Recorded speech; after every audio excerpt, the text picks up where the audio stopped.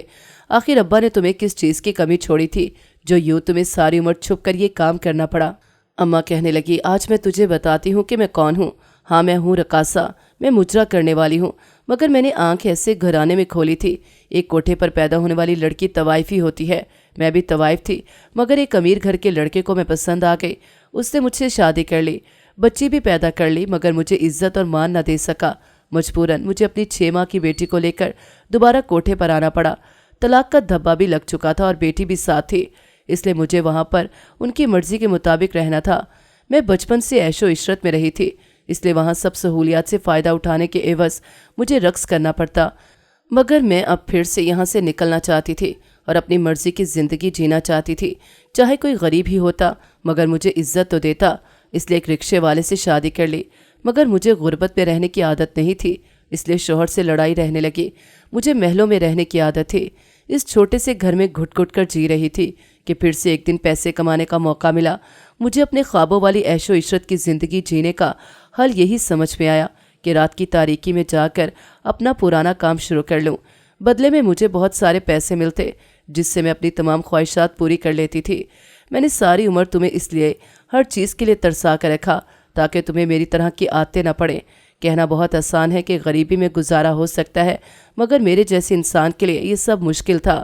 میں ایسے سسک کر زندگی نہیں گزار سکتی تھی، اس لیے اس کے ساتھ کام کرنے والا، اس کو رات کو لینے والا بھی آ جاتا اور فجر کے قریب چھوڑ بھی جاتا تھا، اور اماں ڈھیر سارے پیسے کما لاتی جس سے وہ اپنے شوق پورے کرتی تھی۔ اماں کی بات تو ٹھیک تھی کہ اس نے ساری عمر عیش و عشرت سے گزاری، اس لیے اس کا ابا کے ساتھ غریبی میں رہنا مشکل تھا، مگر اس کے لیے اس نے جو راستہ اختیار کیا وہ بہت غلط تھا۔ ابا کو اماں پر نہایت غصہ تھا اور وہ اماں کو طلاق دینا چاہتا تھا، مگر میری وجہ سے اس نے برداشت کیا اور اماں کو معاف کر دیا۔ اماں کو بھی احساس ہو گیا تھا کہ وہ کتنا غلط کر رہی تھی، اس لیے اس نے معافی مانگی اور وعدہ کیا کہ آج کے بعد وہ یہ حرکت نہیں کرے گی۔ میں نے اپنی ماں کی زندگی سے یہی سبق سیکھا کہ ہمیں خواہشات کا غلام نہیں بننا چاہیے، ورنہ ساری عمر حسرتوں میں گزر جاتی ہے۔ بہتر یہ ہے کہ انسان قناعت پسندی میں گزارے۔ ناظرین، اگر آپ کو ہماری کہانی اچھی لگی ہے تو ویڈیو کو لائک کریں، شیئر کریں اور ہمارے چینل کو سبسکرائب کریں۔ اگلی ویڈیو تک اجازت دیں۔ اللہ حافظ۔